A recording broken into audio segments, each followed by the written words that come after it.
को 4.80 रुपये अधिक में बेचा गया था तो लाभ प्रतिशत क्या होगा।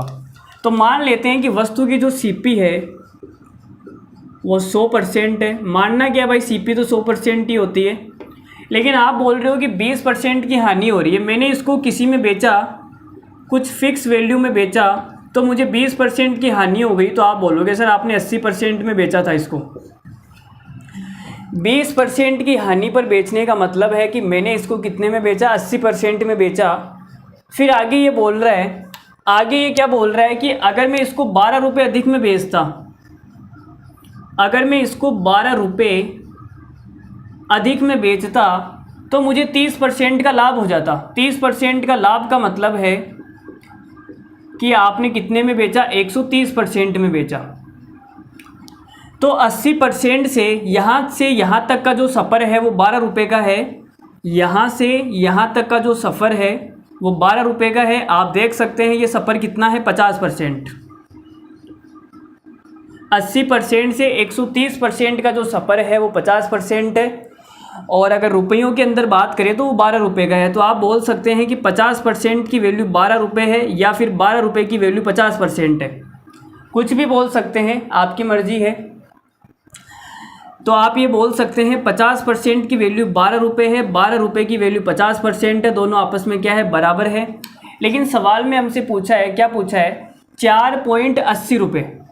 तो आप मुझे ये बताओ कि जो 12 रुपये है, 12 रुपये वो भाई 50% को कवर करते हैं, तो 4.8 रुपये कितने को कवर करेंगे।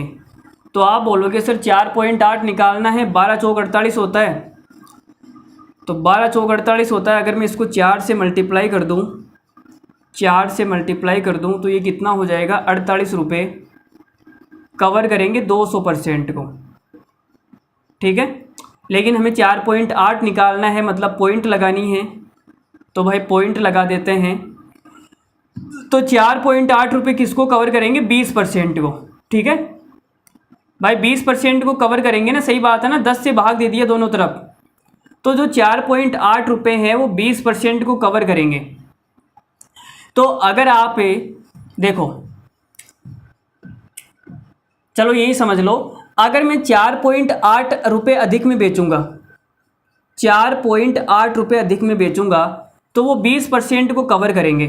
तो आप बोलोगे सर आपने 20% अधिक में बेचा, तो कितने में बेचना पड़ेगा, 80 से 20 100%। तो आपने कितने में बेच दिया, 100% में। तो आप ये बोलोगे सर 100% में तो खरीद के लाए थे और 100% में बेच दिया, तो ना तो लाभ हुआ ना हानि हुई। तो सवाल का आंसर हो जाएगा नो प्रॉफिट नो लॉस। क्या हो जाएगा, नो प्रॉफिट नो लॉस। बोलो भाई, समझ में आया सबको। अगर मेरे समझाने में कोई कमी है तो बताओ। मुझे लगता है मैंने सही तरीके से आपको सवाल समझाया है, हमारे समझाने में कोई कमी नहीं है। फिर भी आपको लगता है कि कुछ कमी है तो मैं एक बार और समझा देता हूँ, कोई बात नहीं, एक बार और समझ लो। चलो फिर देखो अलग तरीके से बता देते हैं, दोबारा समझाने की बात ही है। तो देखो भाई, तो एक पेन को पहले आप 20% में बेच रहे थे, 20% की हानि में बेच रहे थे, फिर आपको 30% का लाभ हुआ, तो आप बोलोगे सर आपने 50% कवर कर लिया। ये 50% कवर कैसे किया कि आपने 12 रुपये अधिक में बेच दिया। तो आप बोलोगे सर 50% और 12 आपस में बराबर है,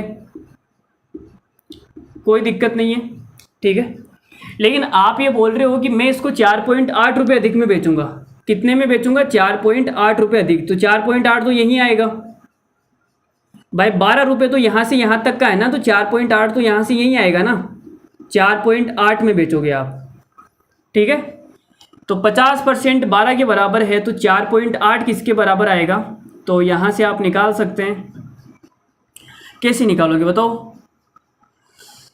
तो भाई कैसे निकालोगे, निकाल लेते हैं ना भाई। 50% बटे में आ जाएगा 12, ये 1 रुपये के बराबर है, लेकिन हमें 4.8 का निकालना है, 4.8 से गुणा कर दो। और तो क्या कर सकते हैं, पॉइंट हटाएंगे नीचे 10 आएगा, 0 से 0, 12 चौक 48, 5 चौक 20, तो 20% है वो 4.8 रुपये के बराबर है। तो आप ये बोलोगे ये 4.8 जो अधिक करिए ना, ये 20% के कवर करेगा, तो ये 20% को कवर करेगा। पहले 20% की हानि हो रही थी, अब 20% कवर हो गया, तो मतलब 0%। तो आपको लाभ हुआ 0% का और हानि हुई 0% का। इसका मतलब आपको ना तो लाभ हुआ ना हानि हुई, तो नो प्रॉफिट नो लॉस। बोलो भाई, अब भी समझने में कोई कमी है क्या? अरे अब भी नहीं समझ में आया क्या यार? चलो आप वीडियो को दोबारा